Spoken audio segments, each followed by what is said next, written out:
Oui, bien-aimés dans le Seigneur, vous êtes bien au 12 square Gérard Philippe, 78 190 dans la commune ou bien dans la ville de Trappes en Île-de-France. Nous sommes heureux, nous sommes dans la joie d'être parmi vous afin de partager aujourd'hui la bonne nouvelle qui concerne notre Seigneur Jésus-Christ. Bien-aimés, nos horaires de culte n'ont pas changé.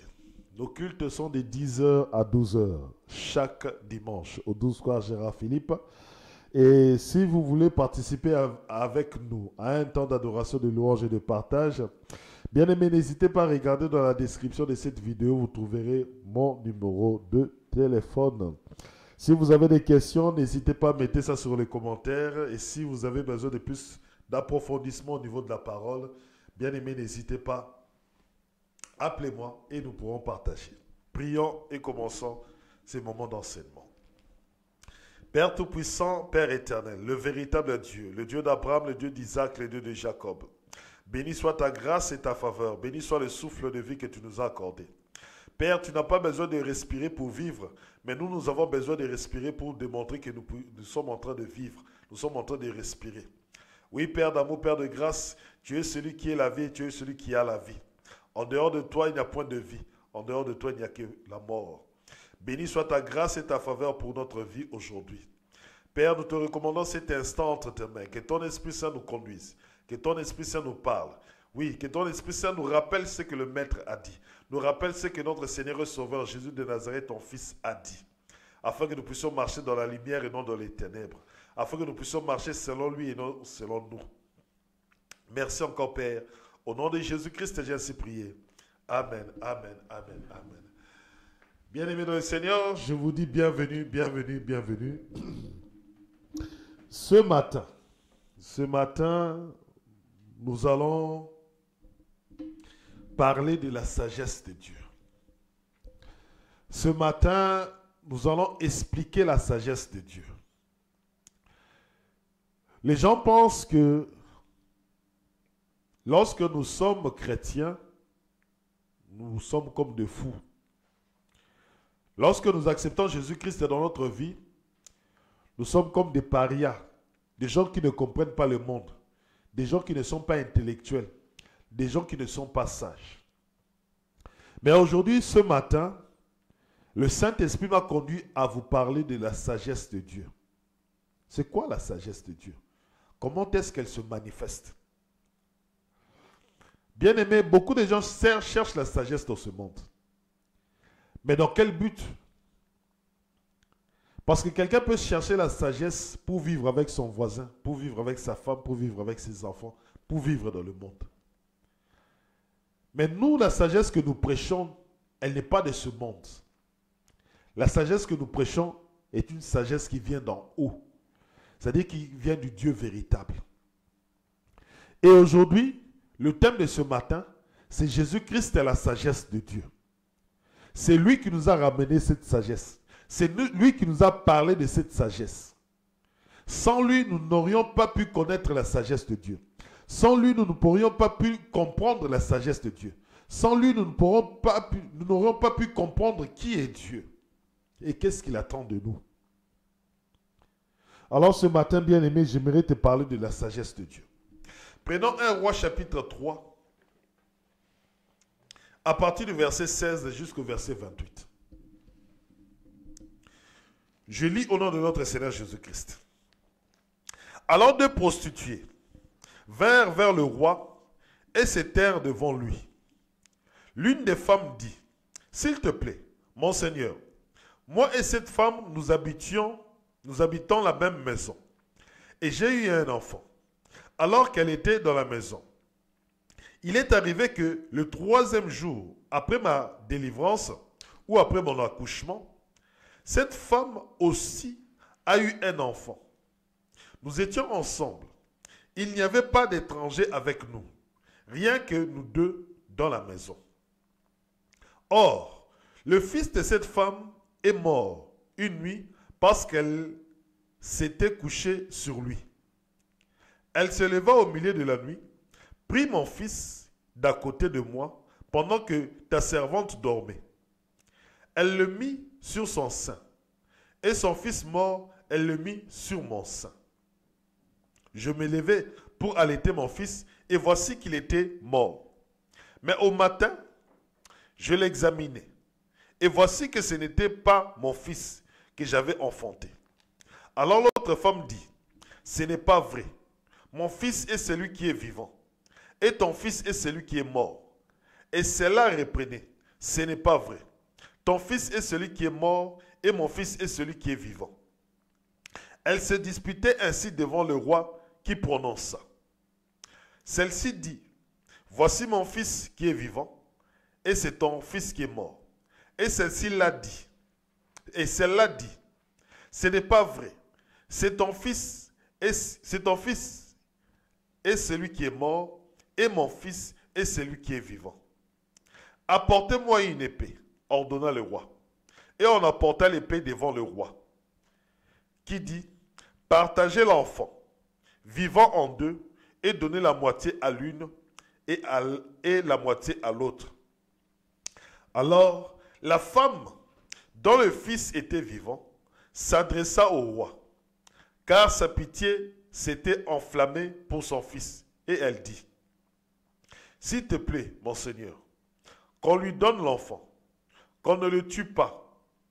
Mais celle-ci la disait, il ne sera ni à moi, ni à toi, partagé. Alors le roi prit la parole et dit, donnez l'enfant à la première, ne le tuez pas. C'est elle la mère. Tout Israël apprit le jugement qu'avait rendu le roi. Et ils révérèrent le roi, car ils virent qu'il y avait en lui une sagesse divine pour rendre la justice. Alléluia. Bien-aimés, donc, pourquoi est-ce que je vous parle de cette situation? Il est arrivé un cas, un dilemme, que le roi devrait trancher. Il y avait deux prostituées qui avaient accouché. Et ils habitaient dans une même maison. Et quand ils ont accouché, une des prostituées a tué son enfant par erreur, parce qu'elle s'était mal positionnée la nuit. Parce que vous savez que les femmes qui viennent d'accoucher doivent avoir une position, parce que l'enfant dort juste à côté d'elles. Donc elles doivent savoir et comprendre comment est-ce qu'elles doivent, elles, dormir vis-à-vis de l'enfant. Elles ne peuvent pas dormir comme si elles étaient sans enfant. Et l'une des prostituées, en dormant, n'avait pas cette stratégie. Et par mégarde, elle a étouffé son propre enfant. Mais l'autre prostituée dormait avec stratégie, dormait avec intelligence, dormait avec sagesse, afin de préserver la vie de son fils. Et dans la nuit, la prostituée qui avait perdu son enfant est partie faire l'échange. Elle a échangé son fils avec le fils de sa voisine. Lorsque sa voisine dormait encore, elle est venue, elle a pris son fils qui était mort, elle a donné à la voisine, elle a pris le fils de sa voisine qui est encore vivant, elle l'a ramené dans son sein. Et le matin, lorsque sa voisine remarque que son fils était mort, elle a commencé à examiner. Elle a examiné son fils. Et pendant qu'elle examinait, elle regarde, elle observe. C'est là qu'elle dit, non, ça ce n'est pas mon fils. Moi je connais mon fils. Malgré que c'est encore un bébé, j'ai mis certains traits. Il y a certains traits, certains caractères de mon fils. Mais cet enfant ici n'est pas mon fils. C'est le fils de la voisine. Oui, parce qu'ils étaient que deux dans la maison. Et le cas est venu devant le roi Salomon. Les deux prostituées, les deux femmes commencèrent à se disputer l'enfant. L'un dit que c'est mon fils, l'autre dit aussi que c'est son fils. L'un dit que c'est sa fille, c'est son fils qui est mort, l'autre dit aussi que c'est son fils qui est mort. Donc, les gens n'ont pas pu arriver à départager cette situation. Les gens n'ont pas pu arriver à faire justice. Parce que le roi était comme un juge. Donc, dans tout Israël, ce dossier est parti dans tous les juges d'Israël. Aucun juge n'a pu trancher sur ce sujet. Aucun juge n'a pu donner le verdict. Ils ont dit non. Ça demande une sagesse d'en haut. Ça demande une sagesse divine. Alléluia. C'est de même que, bien aimé, lorsque Adam est tombé, lorsque Adam a fait entrer le péché dans le monde, lorsque Adam s'est soumis au diable, lorsque Adam est devenu esclave du péché, les gens ont commencé à chercher la solution pour se libérer du péché. Les gens ont commencé à chercher la solution pour se libérer du diable. Adam a essayé, Noé a essayé, Abraham a essayé, les Jacob, les Isaac, les David, les Salomon, tous ont essayé. Salomon avait la sagesse de Dieu, mais Salomon n'arrivait pas à la justice de Dieu. Salomon était toujours esclave du péché. Alléluia. Donc, tout être humain sur la terre cherche à se libérer du péché, cherche à abandonner le péché. Beaucoup de gens viennent dire, non, moi je ne fais pas le mal, moi je ne fais pas le péché. Mais bien aimé, lorsque tu haïs ton prochain, tu ne l'as pas tué. Mais le Seigneur dit, celui qui haït son prochain, l'a déjà tué. Bien aimé, le meurtre commence par la haine. Ah oui, bien aimé, le meurtre commence par la haine. C'est pour cela, bien aimé, lorsque je regarde cette histoire, je regarde le monde. Dans le monde, on dit, nous sommes des philosophes, vous êtes des religions. On dit que la religion, c'est l'opium du peuple, c'est pour distraire le peuple. Non, bien aimé, ce que nous prêchons, ce n'est pas de la religion. Ce que nous prêchons, c'est la sagesse divine. Et lorsque Salomon, le cas est venu devant lui, lorsque le cas de ces deux prostituées est venu, Salomon a écouté attentivement. Et lorsqu'il a écouté attentivement, il a dit, ok, chacun d'eux clame que le fils, que l'enfant est à lui. Il n'y a pas de souci. Ok, ramenez-moi une épée. On a ramené au roi une épée. Le roi a dit ceci. Nous allons départager cet enfant en deux. Afin que les deux puissent prendre une partie. Comme ça, on va trancher l'affaire. Mais lorsque le roi faisait cela, le roi cherchait à susciter quelque chose dans le cœur des deux femmes. Alléluia. Le roi cherchait à susciter quelque chose dans le cœur des deux prostituées. L'une des prostituées a dit ceci. L'une des prostituées a dit ceci. Au verset 26. Alors la femme dont le fils était vivant s'adressa au roi, car sa pitié s'était enflammée pour son fils. Et elle dit, s'il te plaît mon Seigneur, qu'on lui donne l'enfant, qu'on ne le tue pas. Mais celle-là disait, il ne sera ni à moi, ni à toi partagé. Alléluia. Bien-aimé, le roi a suscité l'amour. Le roi a suscité l'amour dans le cœur de la maman. Bien-aimé, un enfant qui ne t'appartient pas, bien-aimé, tu ne peux pas susciter un amour sincère vis-à-vis de cet enfant.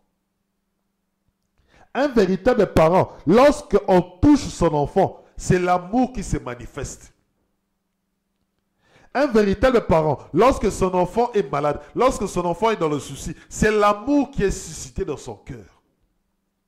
Si un enfant est malade, l'amour est suscité dans le cœur de la maman, dans le cœur du papa. À bien plus forte raison, lorsqu'on dit qu'il faut tuer cet enfant. Alléluia. L'amour a été suscité. L'amour est sorti du cœur. L'amour s'est manifesté. Bien-aimé dans le Seigneur,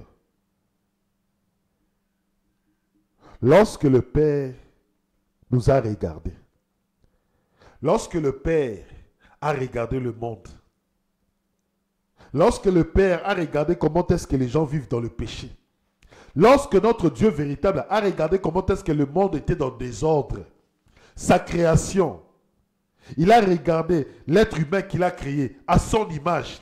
Il a regardé son image. L'homme n'était plus à l'image de Dieu. L'homme était devenu à l'image de Satan.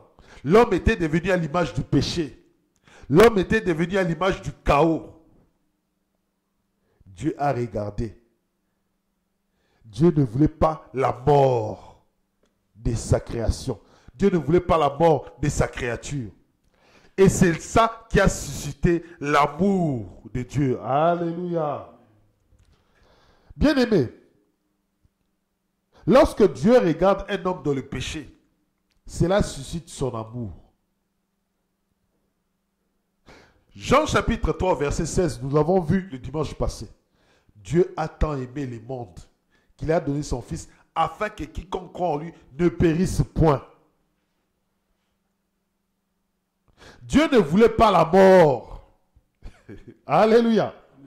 Donc, lorsque la prostituée a vu que son enfant va mourir, lorsque la prostituée a vu son enfant qui allait être partagé, la prostituée a dit, bon, il n'y a pas de souci. Je préfère voir mon enfant en vivant avec une autre maman que mort. Et je l'ai perdu comme ça. La prostituée a accepté de céder. Alléluia. Dieu a accepté de céder son Fils. Regardez la sagesse du monde. La sagesse du monde disait partager l'enfant. La sagesse du monde disait tuer l'enfant. La sagesse du monde disait on va tel que nous sommes là. Moi j'ai déjà perdu mon enfant. Donc elle aussi elle doit perdre son enfant. La sagesse du monde c'est la jalousie. La sagesse du monde c'est la haine. La sagesse du monde c'est le meurtre. Au lieu que la prostituée se dise moi c'est par erreur que mon fils est mort. Je pars l'enterrer, j'aurai un autre enfant. Mais la prostituée a développé une haine. La prostituée a développé une jalousie envers la femme, envers sa voisine. Or, toutes étaient prostituées. Hein? C'était des prostituées. Elles ne vivaient pas une vie saine. Elles ne vivaient pas une vie sainte. Mais malgré la prostitution, l'amour est sorti.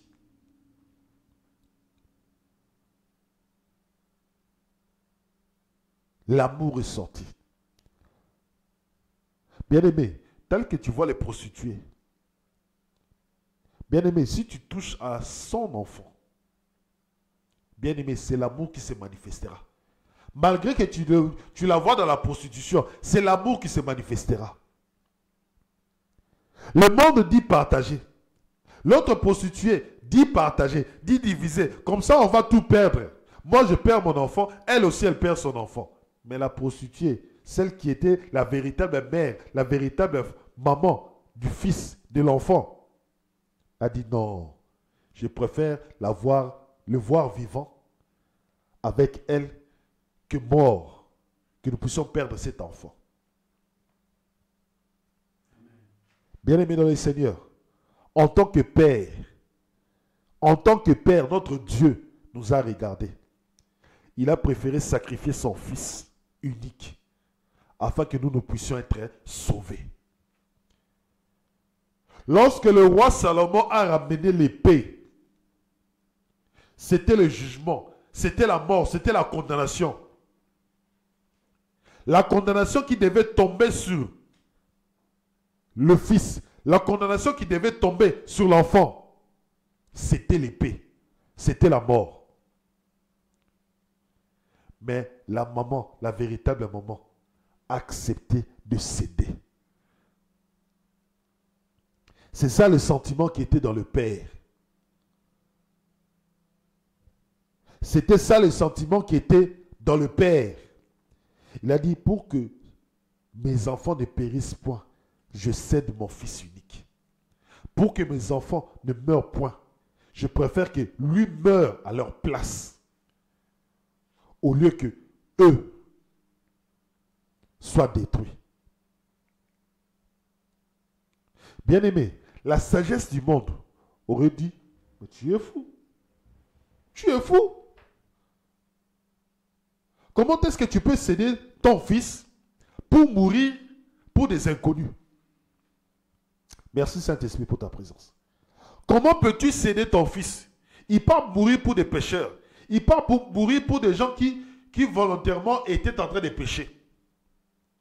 Il part mourir pour des prostituées. Il part mourir pour des bandits. Il part mourir pour des assassins. Il part mourir pour des tueurs. Pour des violeurs, pour des pédophiles.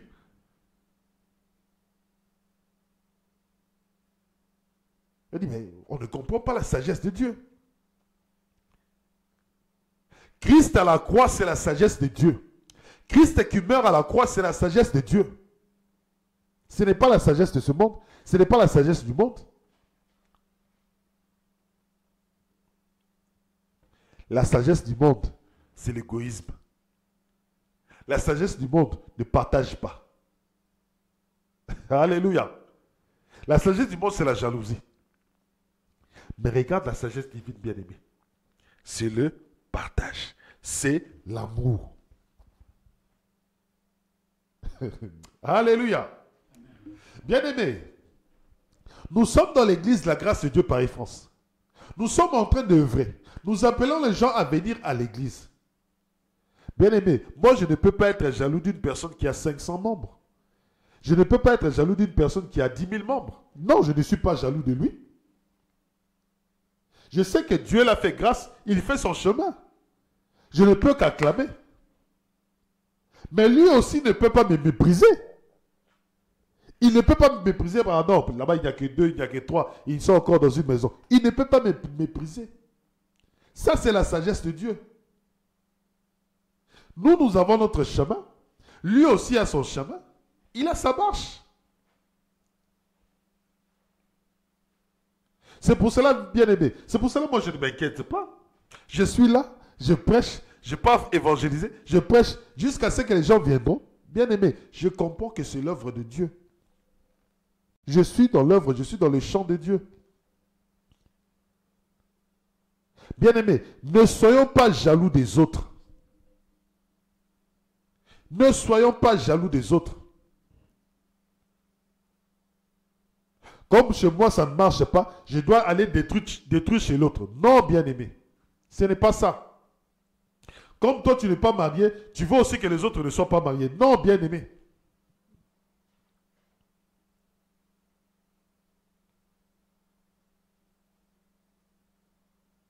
Bien-aimé, fais attention à ton cœur. Dieu a suscité l'amour de la véritable mère, de la véritable maman de cet enfant. Et c'est là que le roi Salomon s'est assis. Il a vu l'amour. La justice de Dieu, c'est l'amour de Dieu. Alléluia. Lorsqu'on dit que la justice de Dieu, c'est l'amour de Dieu, c'est là que les gens voient l'amour de Dieu se manifester dans leur vie.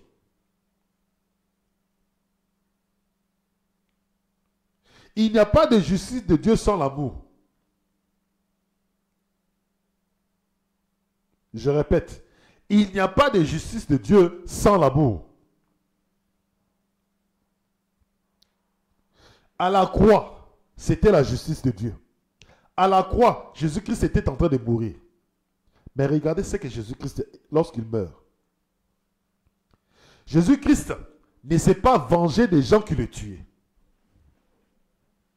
Bien-aimé, Jésus-Christ ne s'est pas vengé des gens qui le tuaient, des gens qui le crucifiaient, des gens qui disaient crucifiez-le, crucifiez-le. Jésus-Christ ne s'était pas fâché. Jésus-Christ n'a pas appelé la foudre. Jésus-Christ n'a pas appelé le feu pour les tuer.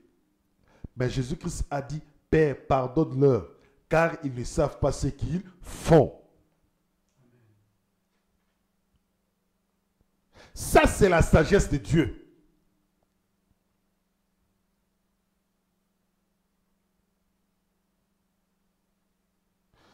Et si la sagesse de Dieu te dit qu'il faut pardonner, c'est là que la justice de Dieu se manifestera.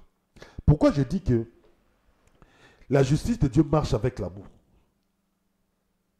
Sans que Jésus-Christ se dise, si Jésus-Christ n'avait pas dit, Père, pardonne-leur, bien aimé, peut-être nous ne serions pas sauvés.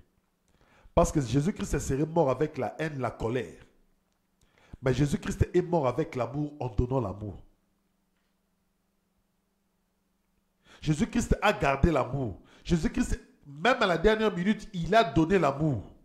Il a manifesté l'amour en pardonnant ceux qui étaient en train de le persécuter. C'est pour cela qu'il dit, aimez vos ennemis, ne les haïssez pas.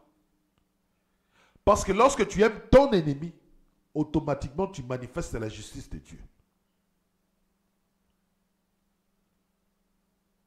Bien-aimé, lorsque je regarde ces deux prostituées, il y en a une qui a su dormir avec son enfant. Il y en a une autre qui n'a pas su dormir avec son enfant. C'est pour cela, en tant que chrétien, cette parole doit nous interpeller. Quand Dieu te fait grâce, quand Dieu te bénit, il faut savoir garder la bénédiction, il faut savoir préserver la bénédiction. Alléluia. Bien-aimé, il faut savoir garder la bénédiction, il faut savoir préserver la bénédiction. Il faut savoir garder ton cœur, il faut savoir garder ta vie de sainteté, il faut savoir garder ta vie de droiture, il faut savoir garder ta vie de vérité. Le diable est une personne, le diable est une entité qui est très subtile. Il profite des petites erreurs, il profite des inattentions. Tout ce que le diable peut faire quand tu as Jésus-Christ, ce n'est que de venir te voler. Et lorsqu'il vient te voler, c'est lorsqu'il y a inattention, c'est lorsque tu dors. Bien-aimé, l'apôtre Paul dit, nous ne dormons pas comme les autres. C'est-à-dire que lorsque nous dormons, on dit ça dans un langage, dans un adage africain, congolais précisément, qui dit un œil qui dort, un œil qui reste ouvert. Lorsque les Français entendent ça, ils disent j'ai un œil sur toi. C'est-à-dire que je dors, mais j'ai un œil, je surveille.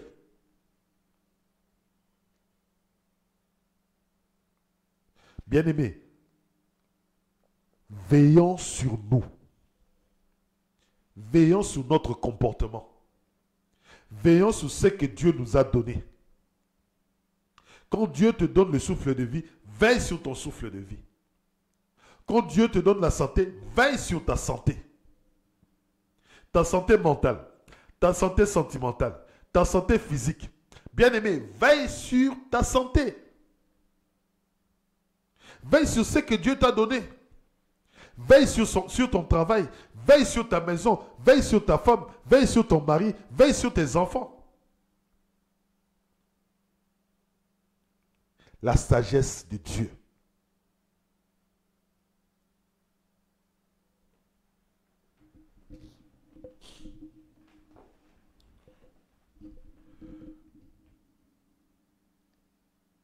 Regardez un peu.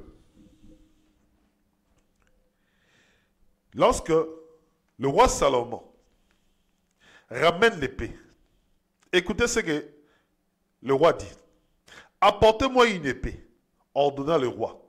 Et on apporta l'épée devant le roi, qui dit, partagez l'enfant vivant en deux, et donnez la moitié à l'une et à l'autre. Alors la femme dont le fils était vivant s'adressa au roi, car sa pitié s'était enflammée pour son fils, et elle dit, s'il te plaît mon Seigneur, qu'on lui donne l'enfant, qu'on ne le tue pas, mais celle-ci disait, il ne sera ni à moi ni à toi, partage, partagez, partagez. Bien-aimés, sachez une chose, elles étaient tous prostituées, mais il y en a une qui n'avait pas l'amour, il y en a l'autre qui avait l'amour. Pour que ce partage, pour qu'on puisse susciter l'amour, il a fallu l'épée. C'est de même, bien-aimés, dans le monde, il y a beaucoup de religions. Alléluia. Dans le monde, il y a beaucoup de religions. Nous ne sommes pas une religion. Dans le monde, il y a beaucoup de religions. Or, lorsque l'épée vient, lorsque Christ qui est l'épée, il vient, lorsque la parole de Dieu vient, c'est pour séparer les paroles de Dieu et les religions.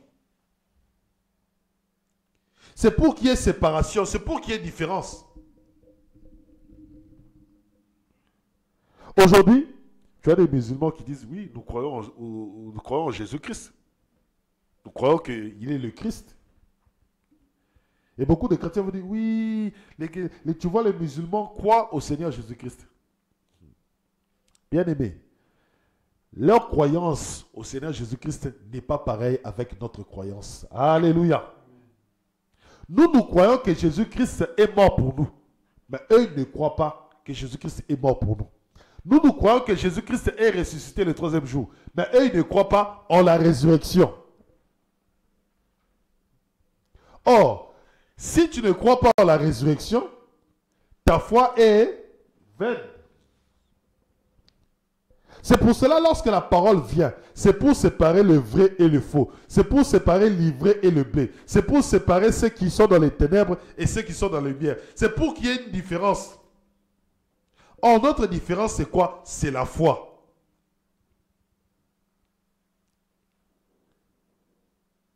Bien-aimé, quand la parole vient, c'est pour qu'elle apporte la lumière. C'est pour que tu ne sois plus dans la confusion.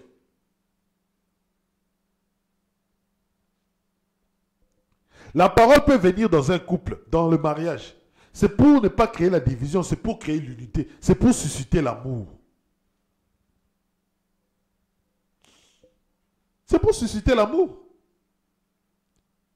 Et lorsque l'amour est suscité, la femme qui avait raison n'a pas dit non, non, non, non, non, non, non, non, c'est moi qui ai raison. Elle avait raison parce que c'était son fils. Elle avait raison parce que c'était son fils. Mais qu'est-ce que la femme a fait par amour? Elle a quoi? Elle a cédé. Elle a quoi? Elle a cédé. Elle a dit, ok, j'ai raison. J'ai raison, oui, j'ai raison. Devant Dieu, j'ai raison. Devant Dieu, Dieu a vu mon cœur, j'ai raison. Mais pour qu'on puisse préserver notre relation, pour qu'on puisse préserver l'harmonie, pour qu'on puisse préserver l'amour, des fois, il faut quoi? Il faut céder, il faut laisser. Alléluia. Lorsque la femme faisait ça, ça lui faisait mal au cœur. Mais par amour, elle a supporté. Ce n'est que lorsqu'elle a cédé qu'on lui a donné quoi? Raison. Ce n'est que lorsqu'elle a cédé l'enfant quand le roi a dit, voilà la véritable maman. Voilà la véritable mère. Donnez l'enfant à cette dame. Donnez l'enfant à cette prostituée. Ce n'est que lorsqu'elle a cédé. Ce n'est que lorsque Dieu a donné son fils qu'on a reconnu Dieu. Alléluia. Écoutez-moi très bien. Tu ne peux reconnaître le véritable Dieu que quand tu acceptes que Jésus-Christ est le Fils de Dieu. Pourquoi? Ce n'est que lorsque Dieu a donné son Fils qu'on a vraiment connu qu'il est le véritable Dieu. Frère, dans toutes les religions, aucun Dieu n'a cédé son Fils. Alléluia. Osiris, la religion égyptienne antique, les rois soleils, tout ce que vous voulez. Ça, c'est vous. Mais nous voyons que Dieu nous aime parce qu'il a donné son Fils, malgré qu'il ait raison de détruire la terre. Alléluia. Il a raison de détruire la terre parce que c'est sa création, c'est lui le créateur. Si sa création ne marche pas comme il veut, il peut la détruire. Mais lui ne veut pas détruire sa créature parce que l'homme a été créé à l'image de Dieu. Il n'a pas voulu la destruction de son image, mais il a voulu le salut. Or, les gens, lorsqu'on envoie un sauveur, quand nous regardons des films, le sauveur vient, il délivre, il sauve, il reste en vie, non? Mais lorsque nous regardons l'évangile, le sauveur vient, il meurt. Alléluia. Bien-aimé, dans les films du monde, dans la sagesse du monde, lorsque le sauveur doit venir, il doit venir te sauver. Et il te sauve, il te délivre, mais il ne meurt pas. Mais pour nous, dans l'évangile, la bonne nouvelle, c'est que notre Sauveur est venu mourir à notre place. Alléluia. Notre Sauveur, le Seigneur Jésus-Christ, est venu mourir à notre place. Il a pris nos péchés, il a pris nos iniquités. C'est ça la sagesse de Dieu. Le Sauveur vient, il dit, bon, ok, qu'est-ce qu'il a fait? C'est un violeur. Bon, ok, moi je prends sa place de violeur, mais il sort innocent. Oh, le juge regarde, mais toi tu veux prendre sa place? Oui, je veux prendre sa place. Non, il sera tué. Oui, j'accepte, je meurs à sa place. Mais lui, qu'il soit dehors, qu'il soit sauvé. Merci mon frère. Bien-aimé, la sagesse de Dieu n'est pas la sagesse de ce monde. Je répète, la sagesse de Dieu n'est pas la sagesse de ce monde. Quand toi tu vas chercher des solutions dans le monde, Dieu te regarde et dit, mais lui il a la parole. Il a la sagesse divine. Donc s'il me demande la sagesse, je lui donnerai la sagesse. Ce n'est pas ce qu'il dit dans Jacques. Il dit, qui veut la sagesse, qu'il la demande.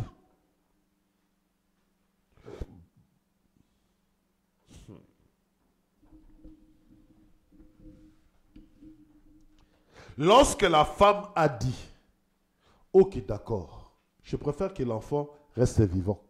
Je préfère voir l'enfant grandir avec cette prostituée, avec ma voisine. Au moins, je suis sûr que mon enfant vit. C'est là qu'on a reconnu. Dieu a accepté de céder. Dieu a accepté de céder. Je me souviens. Prenons Jean chapitre 17. On a beaucoup de choses à dire sur ce sujet. Jean chapitre 17. J'ai d'autres versets, mais le Saint-Esprit m'a emmené ailleurs. Le Saint-Esprit m'a demandé de prêcher autre chose. J'ai dit gloire à Dieu. Jean chapitre 17. La prière, ça c'est la prière de départ du Seigneur Jésus-Christ.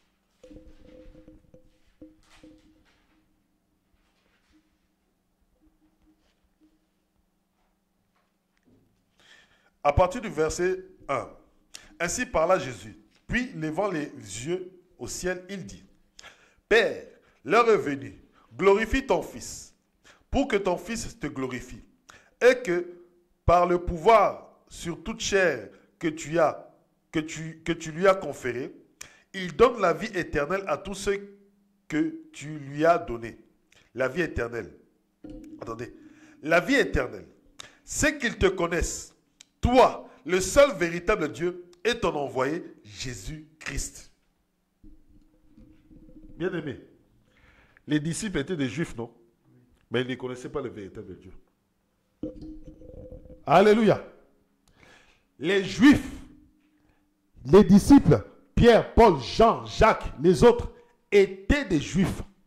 Mais ils ne connaissaient pas le véritable Dieu. Donc, c'est-à-dire que tant que le Seigneur Jésus-Christ n'était pas venu, les gens dans le monde ne connaissaient pas le véritable Dieu. Tout le monde était dans la confusion. C'est pour cela, lorsque Jésus-Christ rencontre la femme samaritaine, il dit à la femme samaritaine, vous adorez ce que vous ne connaissez pas. Tant que le Messie, tant que le Christ n'était pas venu, les gens n'allaient pas connaître le véritable Dieu. Ce qui fait la différence entre nous, les enfants de Dieu, et les autres religions, ce n'est que ça. Nous connaissons le véritable Dieu par un seul chemin, par le Seigneur Jésus-Christ. Il a dit, je suis le chemin, je suis la vie, je suis la vérité. C'est ça qui fait la différence. C'est comme l'épée qui vient trancher, qui vient séparer les ténèbres et la lumière. C'est là que nous déterminons qui est dans la lumière et qui est dans les ténèbres. Qui est dans la vérité, qui est dans le mensonge. Qui est dans le royaume des cieux et qui est dans le royaume des ténèbres. C'est qu'ils te connaissent, toi, le véritable Dieu. Nous ne connaissons le véritable Dieu qu'à travers Jésus-Christ. Nous ne connaissons la sagesse de Dieu qu'à travers Jésus-Christ. Nous ne connaissons l'amour de Dieu qu'à travers Jésus-Christ. Pas autre chose.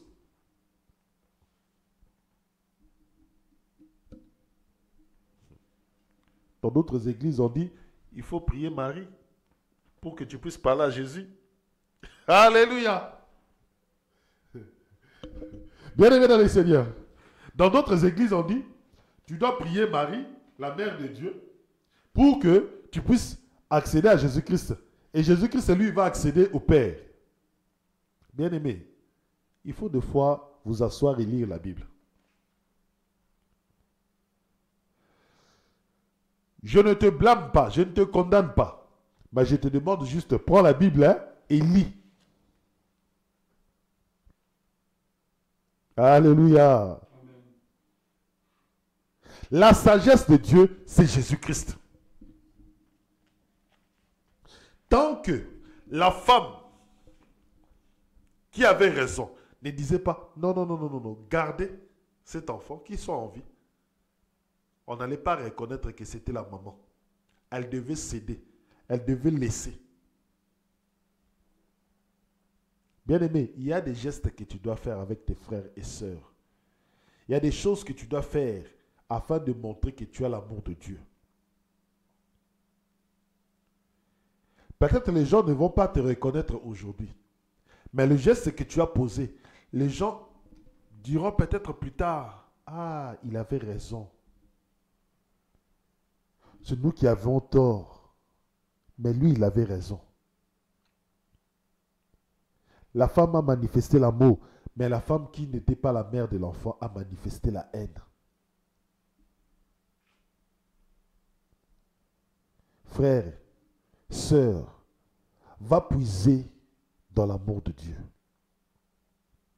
Va puiser ta force dans l'amour de Dieu. C'est très important d'aller puiser dans l'amour de Dieu. Parce que quand tu regardes bien ta vie, tu dois regarder ta vie. Tu dois regarder comment est-ce que tu as marché dans ta vie et comment tu marches dans ta vie. As-tu l'amour de Dieu? As-tu l'amour de Dieu? Parce que quand tu puises dans l'amour de Dieu, tu vas aimer ton prochain. Tu vas aimer ton frère, tu vas aimer ta soeur, tu vas aimer ton mari, tu vas aimer ta femme, tu vas aimer tes enfants. Quand tu puises dans l'amour, ça te donnera la force de supporter, de patienter. Mais quand tu te dis tout simplement, j'ai raison, j'ai raison, j'ai raison, j'ai raison. Mais vous savez pourquoi est-ce que ces deux prostituées se sont retrouvées devant le roi? Parce qu'il y a des juges en Israël. Tous les juges, cette femme-là, la maman de l'enfant, clamait, j'ai raison, j'ai raison, j'ai raison. Elle avait raison, elle avait raison, elle avait raison. Elle est passée par tous les juges. Mais arrivée devant le roi, lorsque le roi a sorti l'épée, c'est là qu'elle a cédé. Bien-aimé, tu chercheras à avoir raison jusqu'à quand? Toi qui aimes tout simplement avoir raison. Pardon, excusez-moi. Toi qui cherches à avoir tout le temps raison. Quand est-ce que vas-tu céder? Quand est-ce que vas-tu dire, bon, cette fois-ci, même si j'ai raison, je m'étais. Alléluia. La sagesse de Dieu, c'est ça aussi. La sagesse de Dieu. Bien-aimé, j'avais beaucoup de choses à dire. Vraiment, la semaine prochaine, le dimanche prochain, nous allons continuer avec la sagesse de Dieu. Jésus-Christ, la sagesse de Dieu. Prions. Père éternel, Père Tout-Puissant, nous te bénissons, nous te rendons grâce pour cette belle parole. Nous te disons encore merci pour cette sagesse que tu nous accordes ce matin. Oui, Père, la sagesse de Dieu suscite l'amour en nous. Sans l'amour de Dieu, il n'y a pas de justice. Sans l'amour de Dieu, il n'y a pas de paix. Sans l'amour de Dieu, il n'y a pas la tranquillité. Sans l'amour de Dieu, il n'y a pas la joie. Père, j'aimerais qu'on puisse prendre ce verset de Salomon à cœur, qu'on puisse la pratiquer. Parce qu'il y a beaucoup d'enseignements à tirer sous cette parole. Je te rends grâce parce que ton Esprit Saint m'a conduit et m'a guidé ce matin. à parler de cette sagesse qui ne vient pas du monde, mais qui vient de toi, qui va nous transformer, qui va nous changer ce matin, qui parle à nos cœurs ce matin. Nous te disons merci. Sois glorifié, sois magnifié, Père. Nous te rendons grâce. Au nom de Jésus-Christ, j'ai ainsi prié. Amen. Amen. Bien-aimés, je vous dis à dimanche prochain. Que Dieu vous bénisse.